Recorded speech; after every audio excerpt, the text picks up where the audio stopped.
오늘 말씀 우리 함께 봉독하도록 하겠습니다. 오늘 말씀 사도행전 22장 1절부터 23절 말씀까지입니다. 제가 말씀을 봉독하도록 하겠습니다. 부형들아, 내가 지금 여러분 앞에서 변명하는 말을 들으라.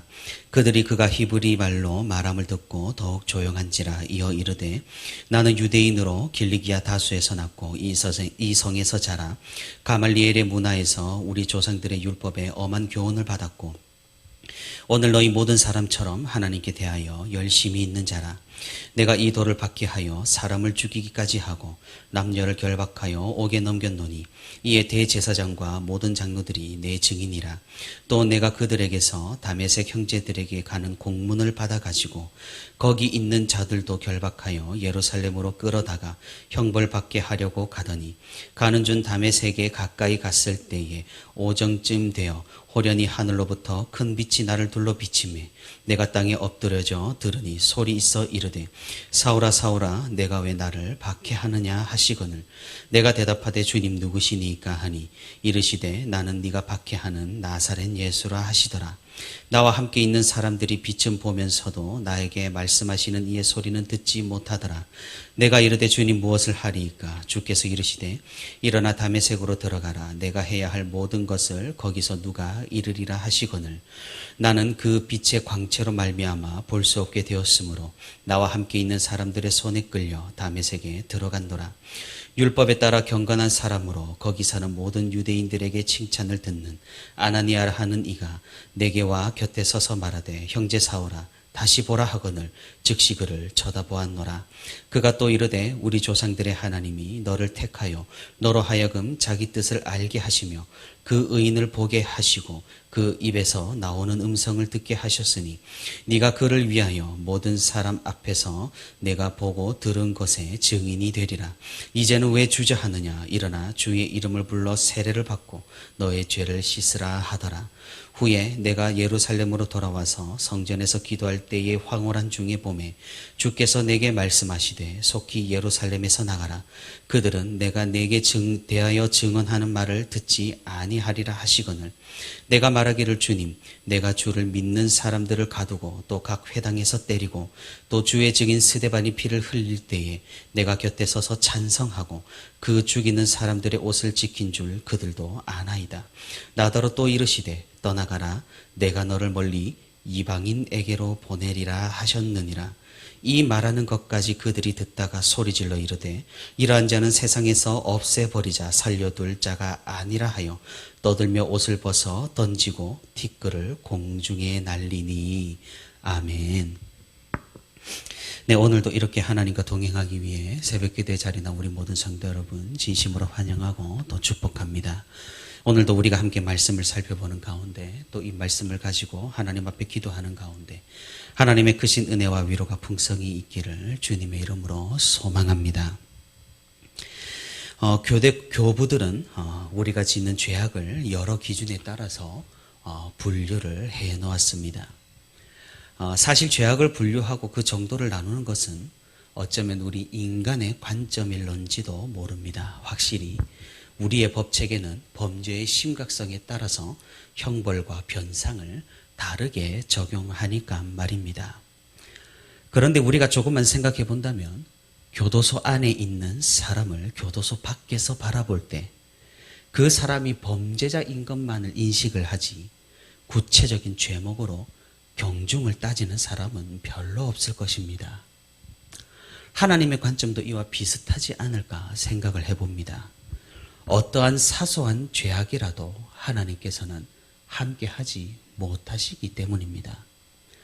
우리가 전능하시고 전지하시고 창조주시고 무한하신 하나님이라 부르고 영광을 돌려도 하나님께서는 단 하나 하지 않으시고 하지 못하시는 것이 있습니다. 그것은 절대선이신 하나님께서는 악과 함께하지 않으신다라는 사실입니다.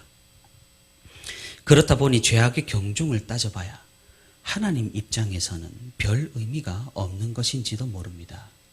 결국엔 무엇입니까? 우리가 어떠한 죄인이건 예수 그리스도의 십자가와 보혈은 우리의 죄악을 가려줄 것이라는 말입니다.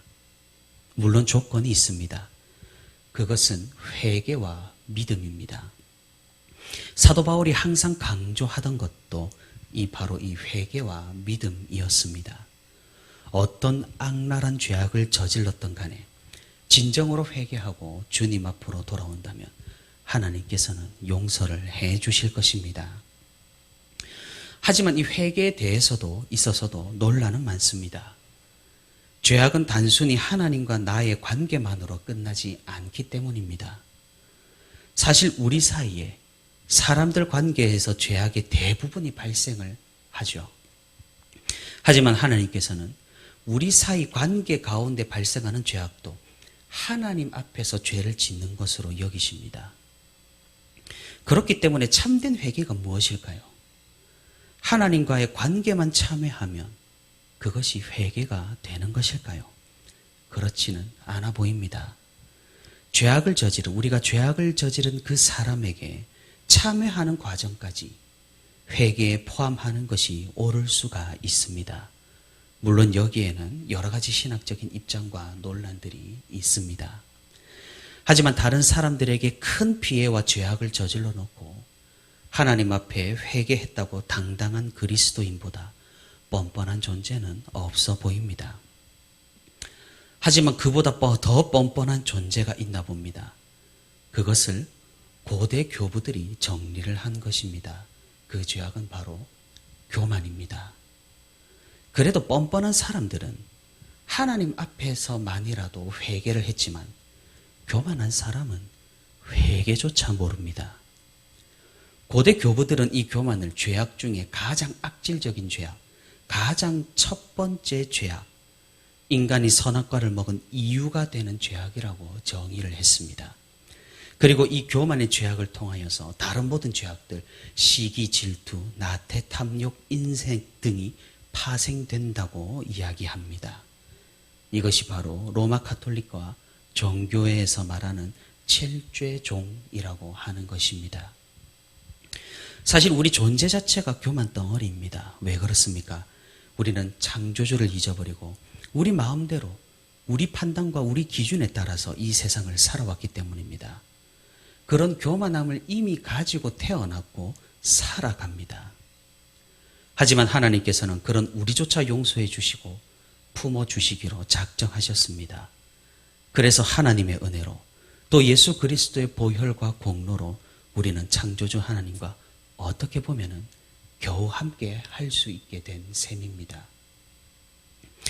우리가 예수 그리스도를 믿고 회개하고 하나님의 백성으로 살아간다 하더라도 이 교만이라는 죄악은 계속해서 우리를 괴롭히고 우리를 따라다닙니다. 우리 존재 자체가 어쩌면 교만이라서 그런 걸까요? 쉽게 떨쳐버리지 못하는 죄악입니다. 창조주를 인정하지 못하는 것에서 하나님 앞에서의 교만이 있고 다른 사람들과의 관계 가운데서 그러한 교만함이 있습니다. 어떤 교만이든 우리 그리스도인은 이 교만이라는 죄악을 굉장히 경계해야 하고 항시 자신을 살펴서 교만의 죄악에 빠져 있지는 않은지 하나님 앞과 사람들 앞에서 겸손한지를 고민해야 하는 것입니다. 오늘 본문에 이 교만이라는 죄악이 굉장히 잘 드러나 있습니다. 사도 바울은 예루살렘에서 유대인들에게 잡혀 죽을 뻔했습니다. 로마 군대가 어쩌다 보니 이 바울을 살려주게 되었고 바울은 유대인들에게 연설할 것을 요청을 했습니다. 바울은 이제 자신을 돌로 친 그 사람들 앞에서 변명을 합니다. 변명이라는 어감이 좋지 않게 들리지만 변명이라는 뜻에는 옳고 그름을 가려서 사리를 밝힌다라는 의미도 있습니다. 바울은 이들이 교회에 대해서 오해하지 않도록 또 자신에 대해서 오해하지 않도록 그리하여서 결국에는 복음을 잘 받아들이고 수용할 수 있도록 하는 목적에서 이 연설을 시작했습니다. 바울은 히브리어로 연설을 시작합니다. 흥분한 군중들은 이 사실에 깜짝 놀랐습니다. 왜냐하면 그들 생각에 사도 바울은 헬라어를 할 것이라고 여겼기 때문입니다. 사실 다른 지역에 사는 유대인이라고 할지라도 헬라어와 히브리어 두 가지를 모두 구사하는 사람은 드물었습니다. 바울은 외부 사람, 즉 이스라엘에서가 아니라 길리기아 다소의 사람이었으니 군중들은 그가 헬라어를 사용할 줄 알았던 겁니다. 하지만 바울이 히브리어를 완벽하게 하면서 말을 시작하자 사람들은 놀랐던 것이죠. 이런 상황으로 군중들이 바울의 말에 더욱 집중하게 되었습니다. 바울은 자신이 어떻게 이곳까지 오게 되었는지 이야기를 들려줍니다. 간증의 형식을 가진 그런 연설을 하는 것입니다.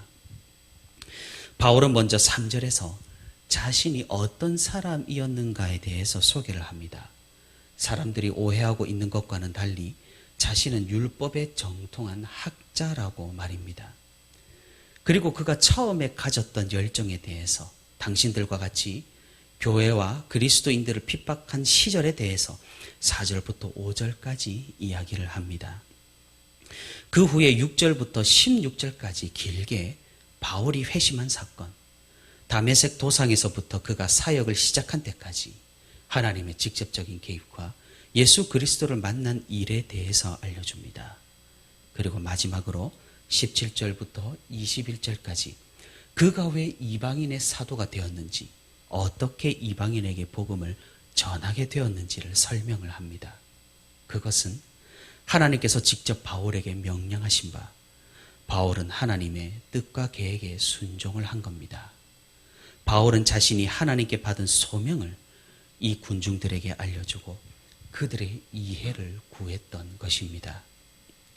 하지만 필요 이상으로 흥분했고 이미 교만한 마음으로 가득 차 있던 군중들은 이 바울의 말을 듣지 않았습니다.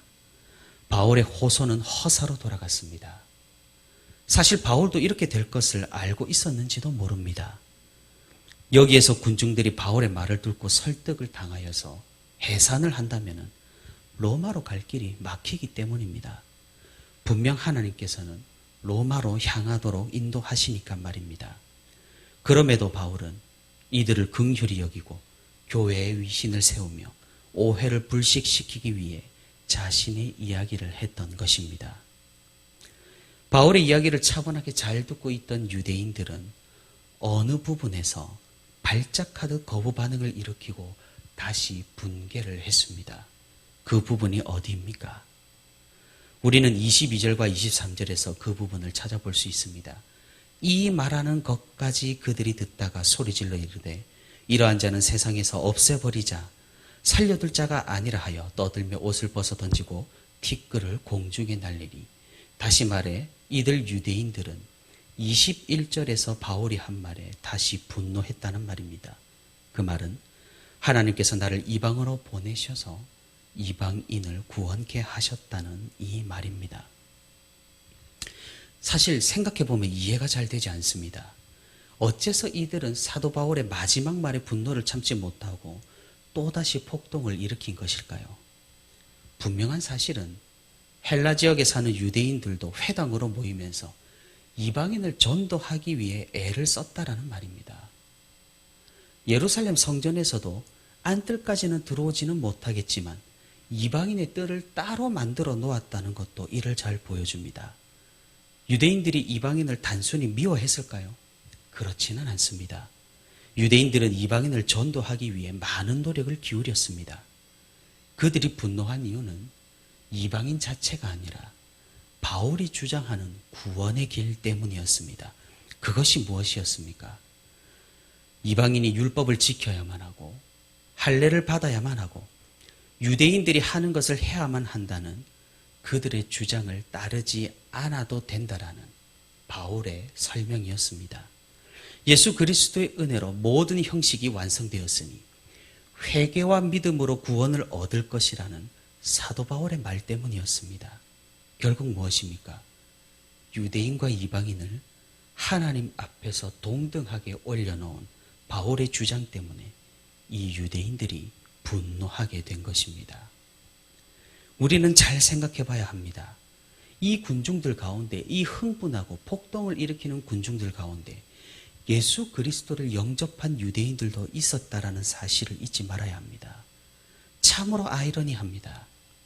그리스도의 은혜를 깨달은 사람이 이방인에 대해서 이렇게 배타적이고 분리주의를 표방했다는 사실이 말입니다. 결국 무엇입니까? 유대인들은 자신들의 역사와 하나님의 선택받은 백성이라는 그 교만이 하늘을 찔렀던 겁니다. 이방인과 자신들이 하나님 앞에서 동등한 위치에 있다는 사실 그 하나만으로 이들은 분노했던 것입니다. 성전 안쪽에는 이방인을 들이지 않는 그들의 행태가 이를 너무나도 잘 보여주는 것이죠. 애초에 이 폭동이 사도 바울이 에베소 사람 드로비모를 성전 안쪽까지 들였다는 이유로 시작된 것이니까 말입니다. 사도 바울은 이 복음의 메시지를, 이 구원의 메시지를 다른 사람의 눈치를 보며 줄이거나 늘리거나 하지 않았습니다. 그의 대쪽 같은 성격은 그가 하는 이 연설에서도 분명히 드러났습니다. 분노한 이들에게 이방인에 대해서 말할 때 조금은 축소시켜서 이들이 듣고 싶어 하는 말을 하면서 말할 수도 있었을 것입니다. 하지만 바울은 하나님의 뜻과 계획을 확신했고 이를 가감없이 그대로 전한 것입니다. 이것은 결과적으로 악수가 되었습니다. 유대인들이 다시 분노하는 이유가 되었기 때문입니다. 하지만 또 결과적으로 호수가 될 것입니다. 이마저도 하나님께서 로마로 인도하시는 과정이 될 것이기 때문입니다. 사랑하는 성도 여러분, 우리는 참담한 교만의 죄악을 말씀을 통해서 살펴보았습니다. 사실 바울의 이야기를 유대인들은 굉장히 집중해서 들었고 바울이 히브리어를 하고 그가 어떤 출신, 어떤 교육을 받았고 어떤 사건으로 회심했는가를 잘 수용을 했습니다. 하지만 이방인에 대한 하나님의 계획을 말하자 그들은 분노하기 시작했습니다. 이방인은 그런 자격이 없고 이방인은 하나님의 은혜를 부스러기만 받아들여야 한다라는 그들의 생각. 유대인만이 선택받은 민족이고 이방인들은 자신들이 봐준다는, 자신들과 급이 다르다는 그런 교만이 드러난 것입니다. 유대인의 편견과 교만, 우월의식이 그대로 드러났고 복음과 정면으로 충돌을 했던 겁니다. 그들의 선민의식은 그들 자신을 돌아보지 못하게 했고 이들의 교만은 그들 눈에 있는 들보를 보지 못하게 해버린 것입니다. 사랑하는 성도 여러분, 교만이라는 죄악이 이토록 무섭고 두려운 것입니다. 교만은 반드시 복음과 충돌하기 마련입니다. 교회 가운데에서도 이런 선민의식, 다른 사람과 비교하는 교만, 편견과 우월의식은 얼마든지 있습니다. 그것이 영적이든 세상적이든 무엇이든지 말입니다. 우리가 기억해야 할 것은 우리 모두가 하나님의 은혜를 받은 죄인이라는 사실입니다. 나도 죄인이고 너도 죄인이고 우리가 모두 죄인입니다. 함께 교도소 감옥에 갇혀있던 그런 사람들입니다. 그곳에서 급을 나눈다 한들 무슨 소용이 있겠습니까? 결국 시간이 지나 감옥 문이 같이 닫히게 되면 모두가 절망에 빠지게 될 텐데 말입니다. 우리는 우리의 공로나 우리의 잘남이나 우리의 능력이나 우리의 가진 것이 아닌 오직 예수 그리스도의 공로로 은혜를 입은 자들입니다. 그러니 어느 누가 자신이 받은 것을 자랑하며 입은 은혜의 급을 나누며 하나님께 받은 사랑의 정도를 측정하여 자랑할 수 있겠느냐 말입니다. 교회와 관계 가운데서 분열과 죄악이 여기에서부터 시작되는 경우가 많다는 사실을 우리가 기억하면서 하나님 앞에서 동등한 존재로 우리가 서로를 존중하고 인정하며 서로에 대해 감사함으로 다가가는 우리 모두가 될 수 있기를 바랍니다. 교만이 아닌 겸손으로, 분열이 아닌 화합으로, 우월의식이 아닌 서로에 대한 인정과 감사로 하나님 앞에 우리의 죄악을 내려놓고 우리의 관계에서 하나님의 사랑이 더욱더 드러날 수 있기를 바랍니다. 오늘도 하나님과 사람 앞에서 겸손하여서 복음의 능력을 경험하고 이 복음으로 우리가 하나 되어 하나님께 영광을 돌리는 저와 부천시민교회 모든 성도가 되기를 주님의 이름으로 소망합니다.